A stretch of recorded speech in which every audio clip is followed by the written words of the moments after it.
Olá, meus amigos e minhas amigas. Dos diversos assuntos do vídeo de hoje, iniciamos falando sobre as acusações de Putin contra o Ocidente após mísseis dos Estados Unidos atingirem Luhansk. Hoje, sexta-feira, o Ministério da Defesa russo disse que forças ucranianas teriam disparado 5 mísseis ATACMS fornecidos pelos Estados Unidos contra a cidade de Luhansk, no leste da Ucrânia, que está atualmente sob controle russo. De acordo com o Ministério, esse ataque resultou em 20 pessoas feridas, incluindo crianças. Leonid Pajestnik, governador da região que foi instalado pela Rússia, também se manifestou sobre o caso em seu canal do Telegram. Segundo Pajestnik, 3 pessoas foram mortas no ataque e o número total de vítimas subiu para 35, incluindo 3 crianças. O Ministério da Defesa russo afirmou em comunicado que seus sistemas de defesa aérea derrubaram 4 dos 5 mísseis, mas um deles conseguiu atingir 2 blocos residenciais.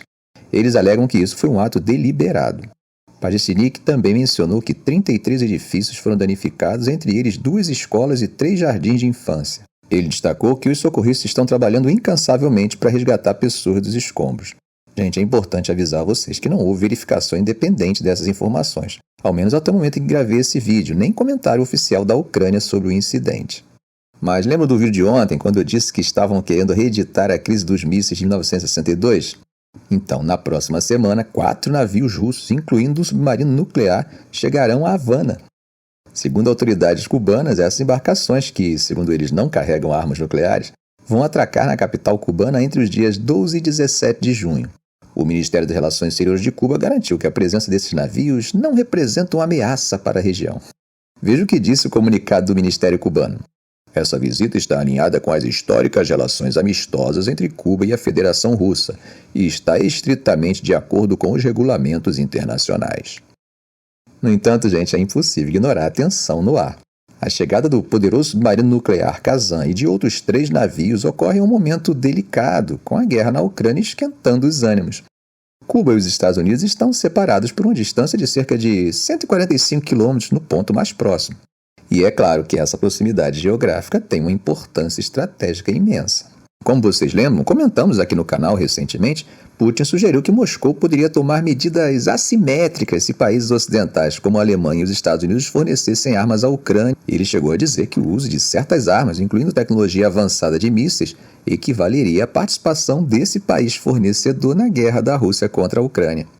Os Estados Unidos e outros países têm insistido que as armas fornecidas só podem ser usadas em áreas de fronteira, de onde a Rússia tem lançado uma série de ataques à Ucrânia nas últimas semanas. Um funcionário americano disse a repórteres que a Rússia planejava enviar embarcações de combate para a região do Caribe para realizar exercícios navais. Washington, embora não veja a chegada como uma ameaça direta, afirmou que a Marinha dos Estados Unidos vai monitorar de perto esses exercícios. Além do submarino Kazan, participará do exercício a fragata Gozkov, o petroleiro da frota Pajim e o rebocador de salvamentos Nikolai Shilkey. Durante a chegada da frota ao porto de Havana, 21 salvas serão disparadas de um dos navios como uma saudação à nação cubana. E essa saudação será reciprocada por uma bateria de artilharia das Forças Armadas Revolucionárias de Cuba. Gente, as relações entre Rússia e Cuba acabaram se estreitando mais desde aquela reunião em 2022 entre o presidente cubano Miguel Díaz-Canel e Putin. Eles se encontraram no mês passado para o desfile militar anual de 9 de maio na Praça Vermelha, em frente ao Kremlin. Durante a Guerra Fria, Cuba era um aliado fundamental da União Soviética. Quem não se lembra da crise dos mísseis de Cuba em 1962, os 13 dias que abalaram o mundo? Aquele foi um dos momentos mais tensos da história, quando Washington e Moscou quase entraram em uma guerra direta. Esse episódio, inclusive, levou os Estados Unidos a se comprometerem em respeitar a soberania cubana, além de retirar mísseis balísticos PGM-19 Júpiter que haviam sido instalados na Turquia, que, como vocês sabem, está ali pertinho da Rússia. Mudando de assunto, Zelensky está sempre querendo mais e nessa linha disse ter esperança de ver aviões de guerra fornecidos pela França nos céus ucranianos em breve. Isso foi após o presidente Emmanuel Macron anunciar que a França planejava fornecer caças Mirage 2000 à Ucrânia. Veja o que ele disse aos parlamentares franceses, referindo-se à comemoração de quinta-feira pelo 80º aniversário do dia D na Normandia. Tenho certeza que chegará o dia em que a Ucrânia verá os mesmos aviões nos nossos céus que vimos nos céus da Normandia ontem. Sua aviação de combate, brilhantes caças sob o comando de pilotos ucranianos, provarão que a Europa é mais forte do que o mal que ousou ameaçá-la. Macron também fez uma ligação com o dia D, prometendo que a Europa não enfraquecerá no apoio à Ucrânia. Ele não especificou quantos Mirage que são fabricados pela Dassault a França forneceria, mas disse que Paris enviaria os aviões e treinaria pilotos até o final do ano. O Mirage 2005 é um caça multifuncional de um único motor. A França planeja substituir sua frota existente de Mirage até 2030 por caças Rafale, mas também espera convencer outros países que possuem Mirage a fornecê-los à Ucrânia. Veja como foi uma parte do discurso de Zelensky na Assembleia Nacional da França hoje, sexta-feira. Putin pode vencer a guerra? Não, porque não temos o direito de perder. Esta guerra pode terminar nas linhas que existem agora? Não, porque não existem linhas para o mal, nem há 80 anos, nem agora. Antes da visita de Zelensky, diplomatas haviam sugerido que Paris poderia concordar em enviar treinadores militares para a Ucrânia devido à necessidade urgente de Kiev em mobilizar mais homens rapidamente. Macron disse que, a curto prazo, a França treinaria, equiparia e financiaria uma brigada inteira de 4.500 ucranianos, mas não fez anúncio sobre o envio de conselheiros por enquanto. Enquanto isso, gente, a Força Aérea Ucraniana afirma que, nas últimas horas, conseguiram interceptar com sucesso todos os 5 mísseis e 48 dos 53 drones lançados pela Rússia em 9 regiões diferentes. Segundo eles, o ataque que aconteceu na noite passada inclui drones e mísseis KH-101 e KH-555 na região de Kiev, causando um incêndio em uma instalação industrial. No entanto, os danos causados pelos ataques russos se espalharam para outras regiões. Em Kharkiv, pelo menos 3 edifícios residenciais, uma loja e um correio foram danificados. Na região de Dnipropetrovsk, 3 drones foram abatidos, enquanto em Kirovohrad e Khmelnytskyi, os ataques não causaram danos graves. Saindo da Ucrânia, mas ainda na Europa, a Alemanha vem focando em aumentar seu investimento militar. E nessa linha, Berlim está considerando a compra de mais 8 caças F-35 da Lockheed Martin, além dos 35 já encomendados.